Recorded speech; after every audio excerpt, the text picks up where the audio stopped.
Já passaram mais de 30 anos desde que a Ema iluminou pela primeira vez os nossos ecrãs de televisão, e as pessoas que a tornaram inesquecível viveram casamentos, divórcios, doenças, perdas, regressos e reinvenções que ninguém poderia ter previsto.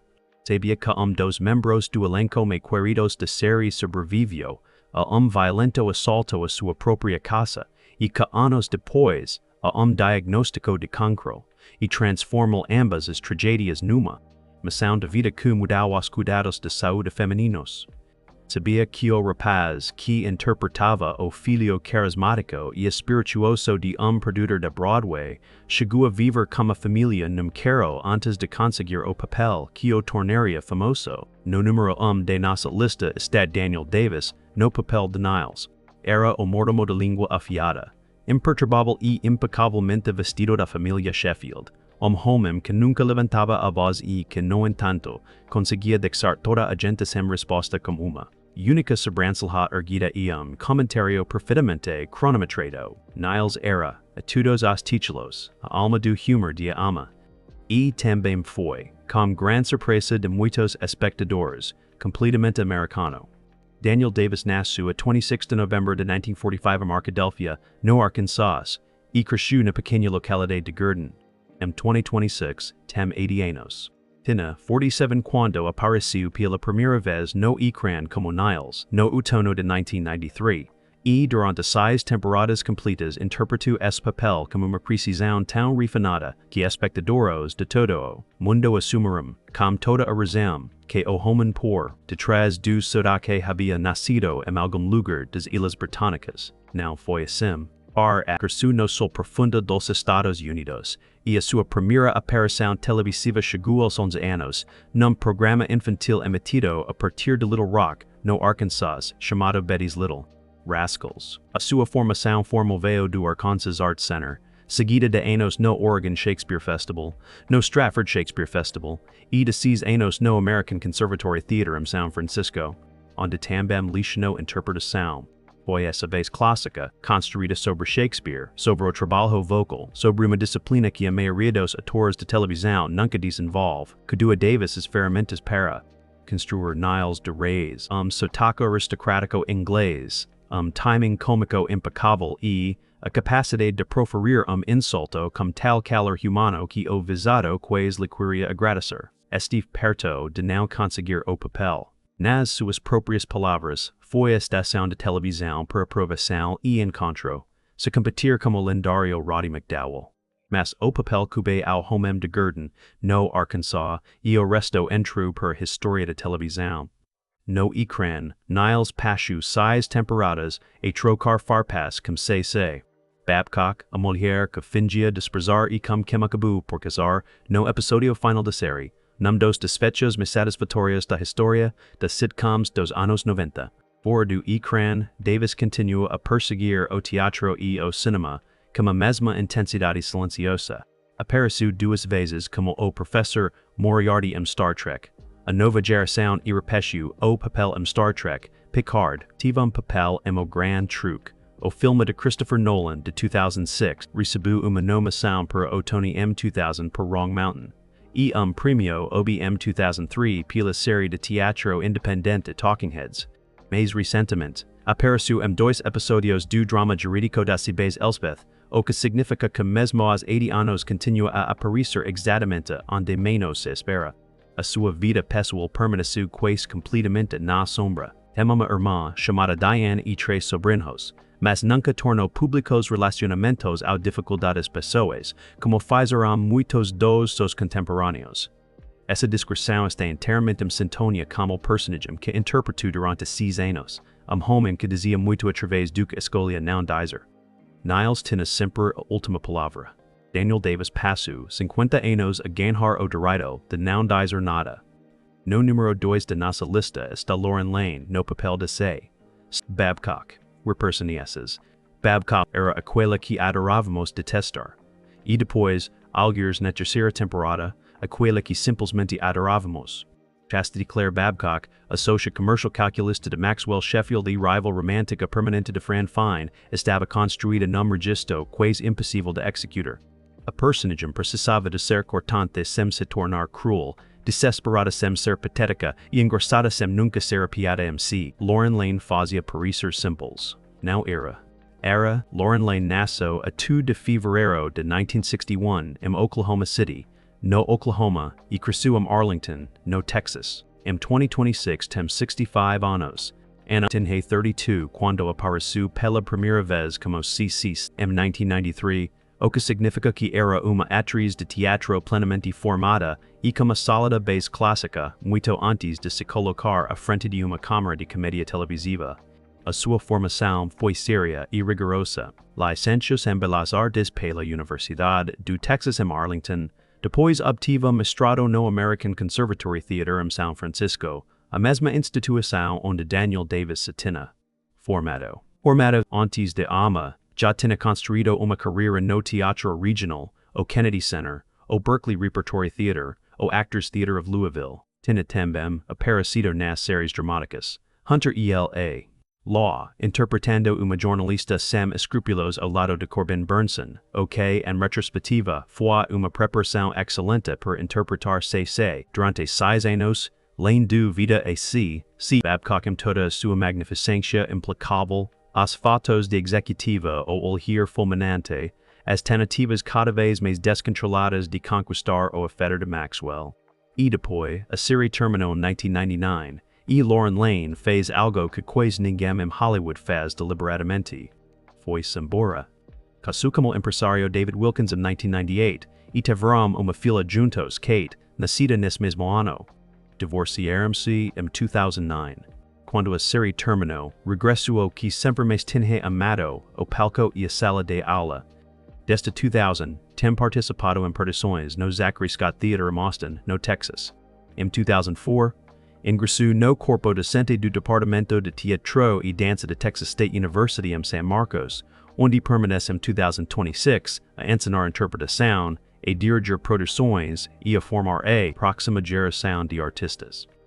Em 2013, lecionou brevemente na Carnegie Mellon University. Em 2015, ela e Daniel Davis atuaram juntos numa produção única de Love Letters de A.R.R. Gurney, cujas receitas reverteram para o programa de interpretação de Texas State University. Ganhou o Critics Award, o Austin Critics Circle Award e vários prêmios B. I den pelo seu trabalho teatral. Continua a aparecer no Cameo, onde aparece vídeos personalizados como a voz inconfundível de CC, aos fãs que nunca a esquecerão.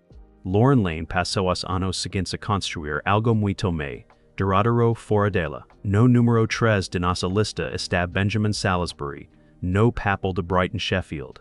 Era o filho de meio, espirituoso e de resposta rápida, o rapaz que existia. Algers entre a travessura e o encanto, o tipo de miúdo televisivo que lança a piada antes de alguém sequer a prever. Brighton Sheffield foi o motor de alguns dos momentos mais engraçados de ama, e Benjamin Salisbury interpretou, o desde os 2 anos até a idade adulta como uma confiança cômica que era surpreendente. Para alguém tão jovem. Benjamin David Salisbury nasceu a 19 de outubro de 1980 em Minneapolis, no Minnesota. Em 2006 tem 45 anos. Tinha apenas 13 anos quando apareceu pela primeira vez como Brighton em novembro de 1993, o que significa que passou a maior parte de sua adolescência dentro daquela casa fictícia na Park Avenue. O que a maioria das pessoas nunca soube, e que só veio a lume numa entrevista de 1997 no programa Entertainment Tonight, e que antes de tudo isso acontecer, a família Salisbury atravessara período de enorme dificuldade. Houve uma altura que viviam no seu carro. O rapaz que iria entreter milhões de telespectadores por semana passou parte dos seus primeiros anos sem lar estável. Tinha começado a dançar muito cedo, participando em produções de O Quebra-Nozes como o Joffrey Ballet, e esses primeiros anos nos palcos, apesar de circunstâncias difíceis que os rodearam, forjaram. Neil algo que as câmeras acabariam por captar. O seu primeiro papel no cinema foi na comédia Capitão Run de 1992, interpretando o filho de Martin Short. Adoro cada momento e volto. A ama seguiu-se quase de imediato, e durante 6 anos a casa Sheffield tornou-se a sua segunda casa. Apareceu também em D3, As Mighty Ducks in 1996, y ganó dos premios Young Artist, por a ama in 1996, y outro pela serie Promised Land of 1997. Cuando a serie terminó, fez algo que exigiu verdadera coragem y uma grande lucidez sobre si proprio aposto na sua educação. Matriculou-se na American University em Washington, D.C., onde se especializou em jornalismo audiovisual. Licenciou-se com distinção e esteve 6 vezes no quadro de honra da faculdade. Foi também estagiário no Congresso para o líder da minoria da Câmara dos Representantes, Richard Gephardt, enquanto estudava, o que sugere que o rapaz que interpretava o Palácio da Turma se tornara alguém com ambições sérias fora do mundo do espetáculo. Caso com Kelly Murphy em julho de 2006, e juntos tiveram 3 filhos antes de se divorciarem em 2013. Após o seu último papel de ator em 2006, Salisbury transitou para cargo de gestão nos Universal Studios, Hollywood, a trabalhar nos bastidores das visitas ao estúdio. Em 2006, com 45 anos, e pai profissional da indústria do entretenimento, apenas não na parte que o coloca à frente das câmeras. Brighton Sheffield cresceu em frente ao ecrã perante dezenas de milhões de espectadores. Benjamin Salisbury cresceu nos anos seguintes, em silêncio completamente, e nos seus próprios termos.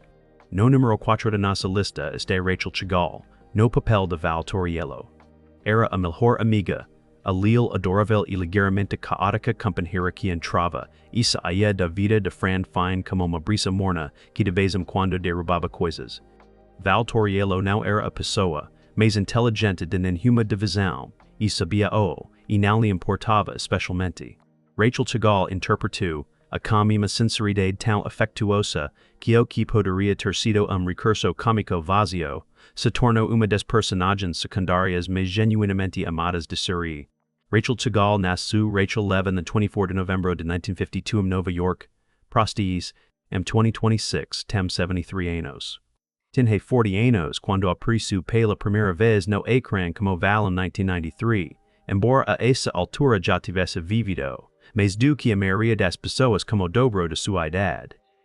Em 1982, contraiu a síndrome de Guillain-Barré, uma doença neurológica rara e aterradora em que o sistema imunitário ataca o próprio sistema nervoso, provocando paralisia progressiva. Recuperou, embora o processo tenha sido exaustivo e incerto, e regressou ao trabalho.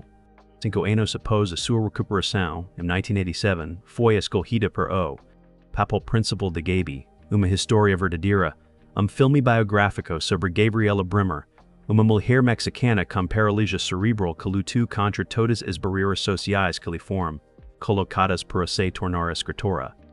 A atuação valeu e uma nomeação para o Globo de Ouro, de melhor atriz em longa-metragem, drama.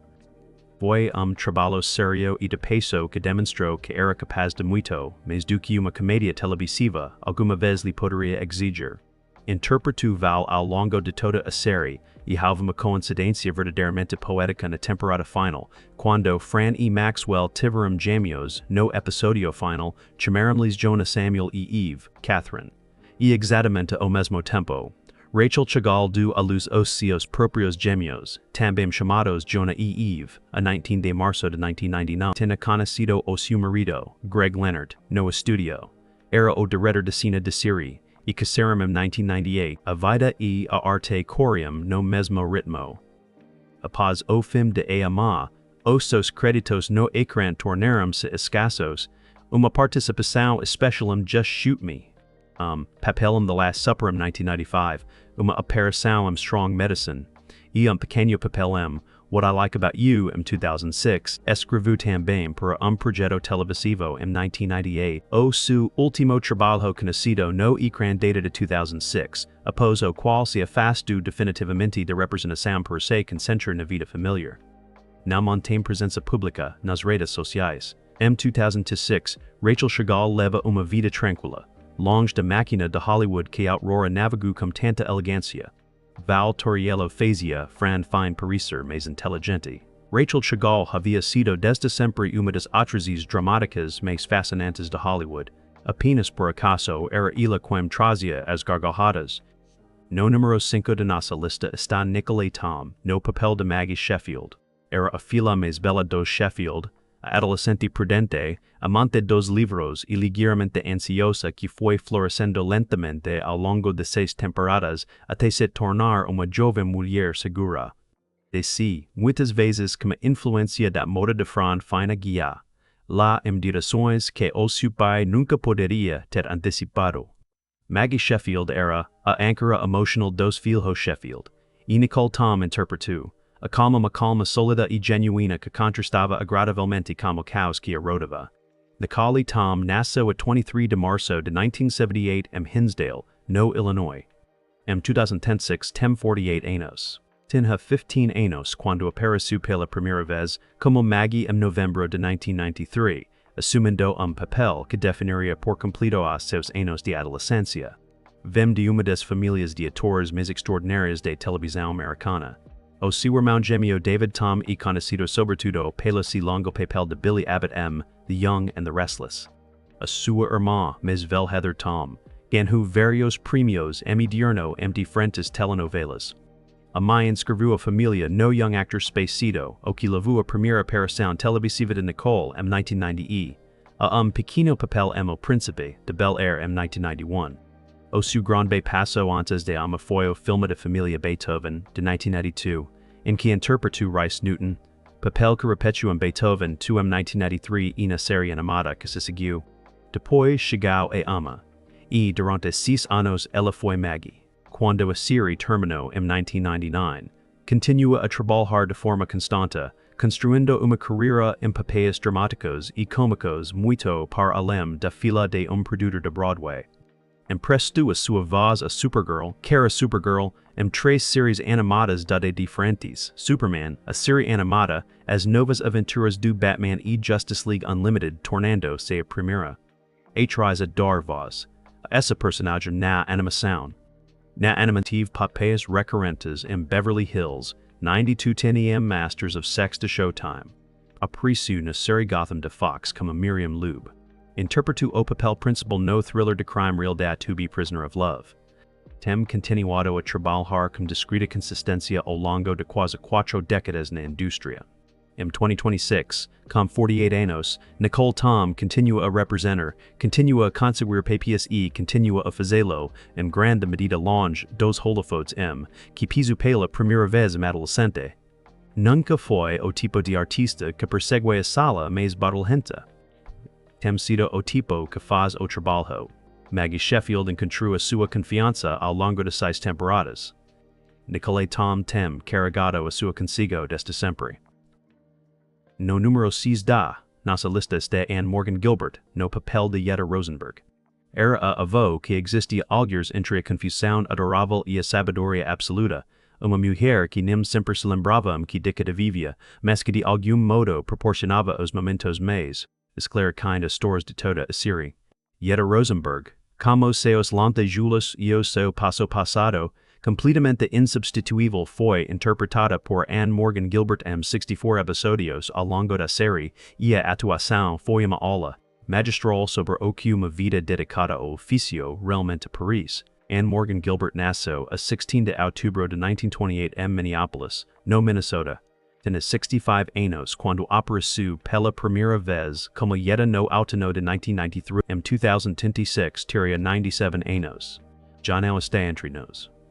Morgan Guilbert faleceu a 14 de junho de 2016 em Los Angeles, com 87 anos, após uma batalha contra o cancro. A sua vida foi extraordinária desde o início.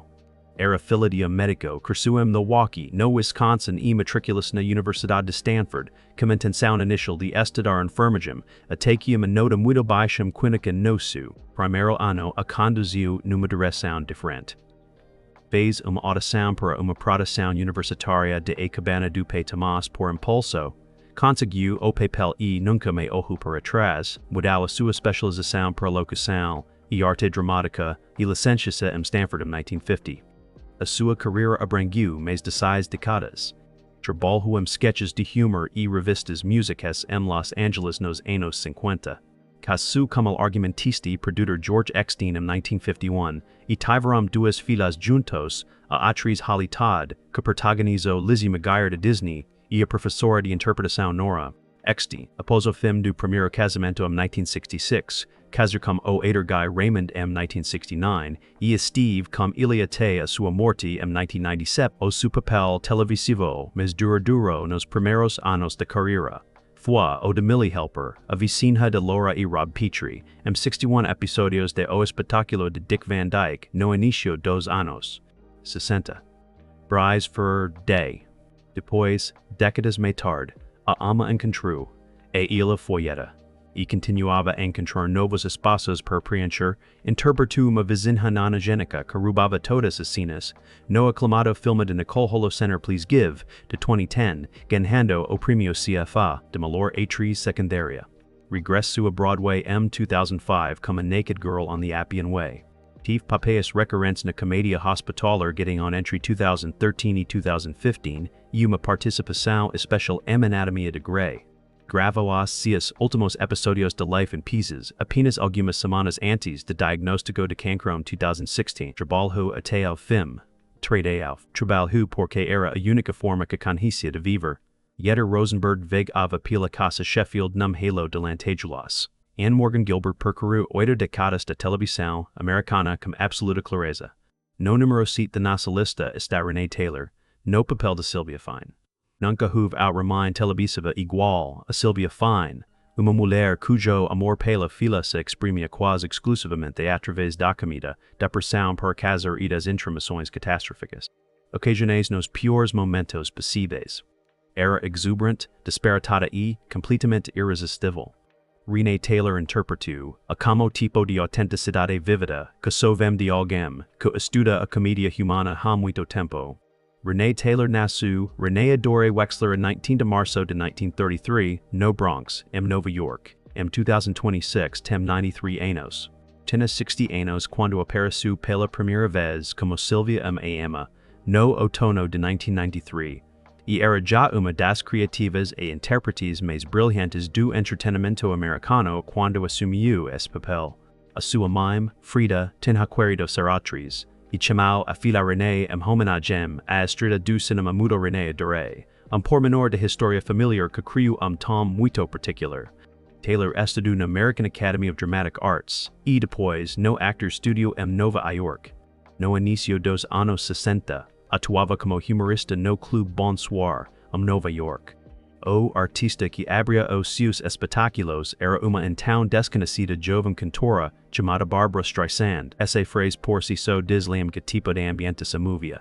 Apareceu os produtores, o filme de Mel Brooks de 1966, interpretando a atriz que encarnava Eva Braun no espetáculo fictício dentro do filme, Primavera para Hitler. Juntamente como seu marido, o ator e argumentista Joseph Bologna, coescreveu a comédia de Broadway Amantes e outros estranhos e recebeu uma nomeação para o Oscar por coescrever adaptação cinematográfica de 1970. Em 1971, coescreveram e protagonizaram juntos o filme Feitos, para o Outro. Em 1973, ganhou prêmio Emmy por melhor argumento em comédia pelo special televisivo Acts of Love and Other Comedies, que coescreveu com Bologna. Recebeu uma nomeação ao Emmy em 1996, como melhor atriz secundária em série de comédia pelo seu trabalho em Ama. Isso representa uma nomeação ao Oscar, Emmy ganhou e uma nomeação ao Emmy como atriz, ao longo de uma carreira que a maioria das pessoas resume a mãe de Fran. O seu marido Joseph Bologna morreu de cancro do pâncreas em 2017, após 52 anos de casamento e parceria criativa. Tinha perdido a sua colaboradora mais próxima, a sua co-argumentista e o seu amor de uma só vez. Respondeu da forma como sempre responder às coisas difíceis. Continua trabalhar. Escreveu espetáculo e solo intitulado A Minha Vida em Tita em 2018, explorando a imagem corporal e a resiliência como o mesmo humor que definiu toda a sua carreira. Apareceu em How I Met Your Mother, Bob's Burgers e Curb Your Enthusiasm. Em 2026, com 93 anos, Renee Taylor é o membro sobrevivente mais velho do elenco principal de Ama. Sylvia Fine queria que a filha casasse. Renee Taylor passou a vida a fazer tudo o resto primeiro, e fez tudo de forma brilhante. No número 8 da nossa lista está Madeline Zima, no papel de Grace Sheffield. Sheffield era a mais pequena dos filhos Sheffield e, aquela que carregava mais peso grace, a filha mais nova, sensível e profundamente reflexiva, que tinha uma atração natural pela avó de Fran fine, Yetta. Madeline Zima trouxe ao papel uma qualidade genuinamente tocante que fazia grace parecer a pessoa mais real numa casa muito glamourosa. Tinha 8 anos quando a série começou. Quando Madeline Zima nasceu a 16 de setembro de 1985 em New Haven, em Connecticut, é uma velha de 3 filhas de Dennis e Marie Zima. Em 2026, tem 40 anos. O seu apelido significa inverno em polaco, herdado do avô paterno. As suas duas irmãs mais novas, Vanessa e Yvonne Zima, são também atrizes, fazendo de Madeline a mais velha de 3 irmãs que escolheram a mesma profissão. Começou a carreira aos 2 anos, literalmente, quando foi escolhida para anúncio televisivo do anunciador Downey. Fez a sua primeira aparição cinematográfica de relevo em 1992, aos 6 anos, interpretando Emma Bartel no thriller psicológico A Mão que Embala o Berço. Apareceu depois na comédia de 1993, Mr. 1990, Nanny com Hulk Hogan. A seguir a ama foi aprovada pela estação, ela foi Grace, e a família mudou-se de Nova York para Los Angeles para tornar tudo possível. Durante 6 anos foi nomada 3 vezes para o Premio Young Artist. Quando a série terminou, enfrentou de frente o desafio que todos os atores miram enfrentam, provar que era capaz de algo completamente diferente.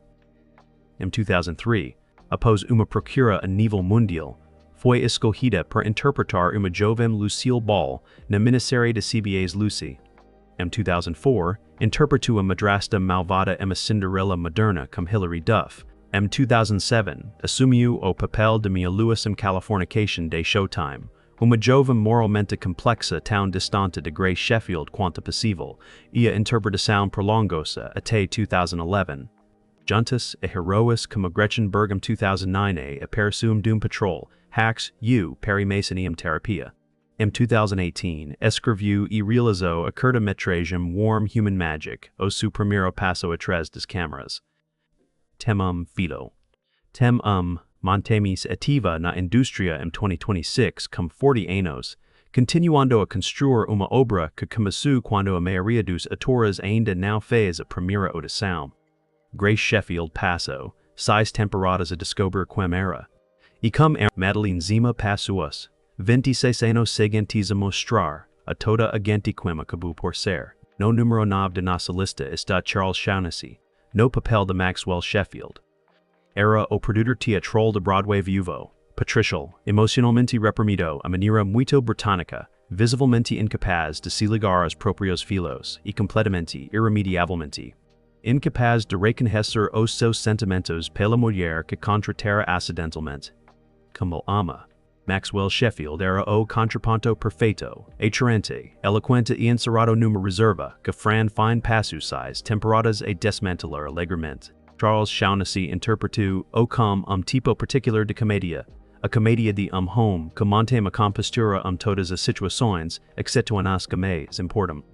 Charles George Patrick Shaughnessy nasceu a 9 de fevereiro de 1955 em Londres, Inglaterra. Em 2006, tem 71 anos. Tinha 38 anos quando apareceu pela primeira vez como Maxwell Sheffield em novembro de 1993, e trouxe ao papel algo que nenhum processo de casting poderia ter fabricado, estava a fazê-lo, tudo, no seu próprio sotaque. Os antecedentes familiares não são de modo algum ordinários. É filho de Alfred Shaughnessy, argumentista da aclamada série britânica Abaixo Yacima, e da atriz Jean Lodge. Frequentou o Eton College antes de se matricular no Magdalen College da Universidade de Cambridge, onde estudou Direito e se juntou ao famoso clube de comédia Footlights, o mesmo grupo que do Origima John Cleese, Emma Thompson, Stephen Fry e Hugh Laurie. Após se licenciar, escolheu a representação em vez do Direito, matriculou-se numa escola de arte dramática em Londres e vitidade em Londres.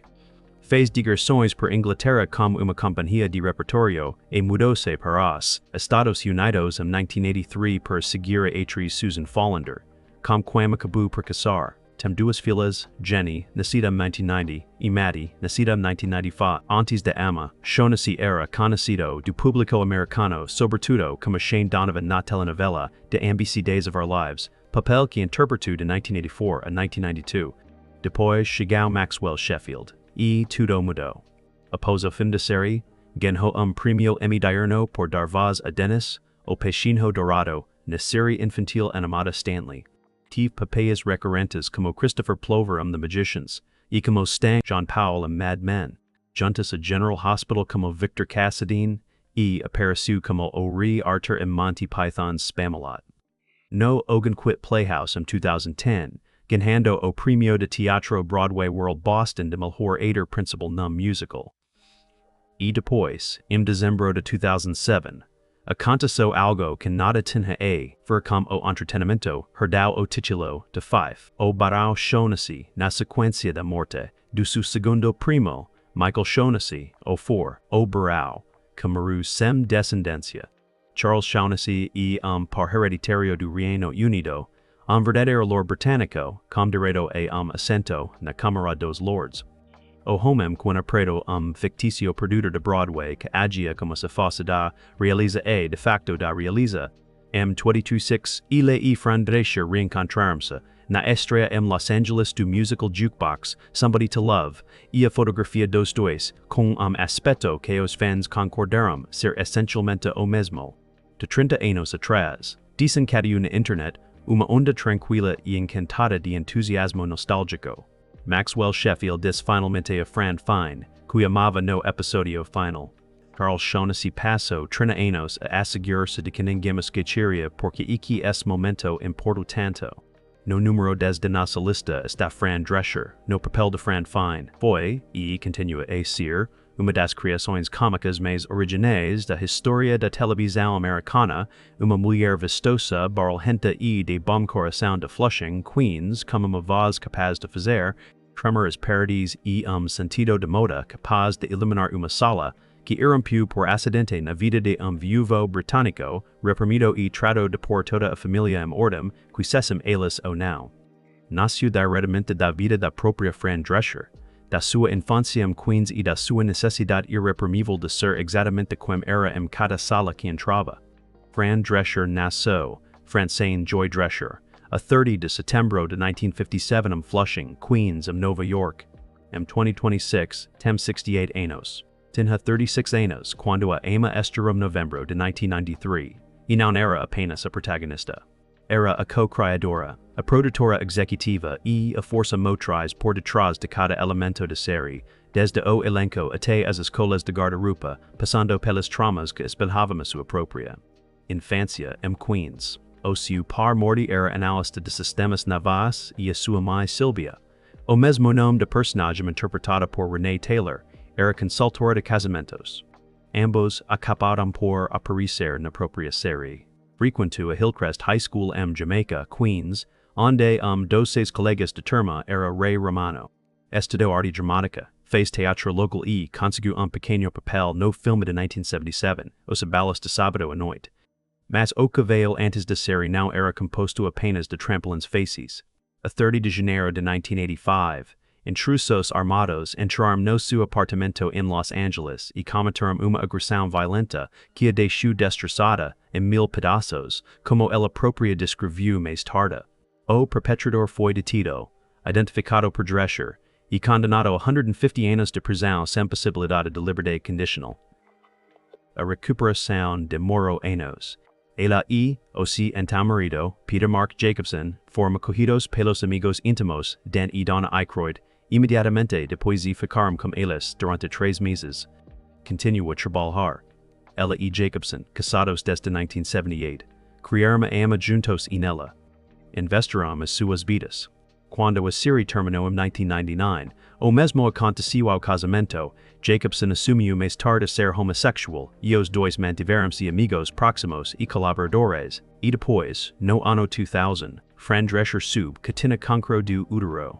Consultou oito médicos diferentes. Antes de receber o diagnóstico correto, foi submetida a uma histerectomia radical e já vai. Mais de 25 anos livre de cancro em 2000. Escreveu o livro Cancer Schmancer, Bestseller do New York Times, em 2002, e fundou a organização sem fins lucrativos como mesmo nome, dedicada à detecção precoce e à defesa da saúde feminina. Foi nomeada duas vezes para os Globos de Ouro e duas vezes para os Emmy durante a emissão da série. Em 2021, foi eleita presidente do SAG-AFTRA e liderou a organização durante as greves de Hollywood de 2023 como uma autoridade moral que poucos tinham antecipado. Exerceu a presidência até 2020, caso brevemente como cientista Shiva Ayyadurai em 2014, separaram-se em 2016. Não tem filhos biológicos, e tem falado abertamente sobre essa dor canalizando e para o seu trabalho. Apareceu em The Marvelous Mrs. Maisel, Hotel Transylvania, e no filme de 2005, Marty Supreme. Em 2026, com 68 anos, ela e Charles Shaughnessy reencontraram-se numa estreia em Los Angeles.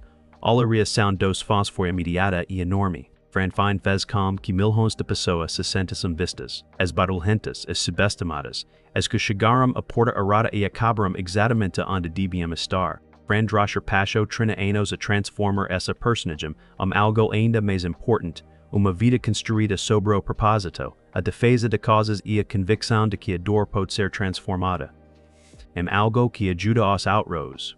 Isso não é apenas legado televisivo. Isso, já lhe isso, e algo completamente diferente.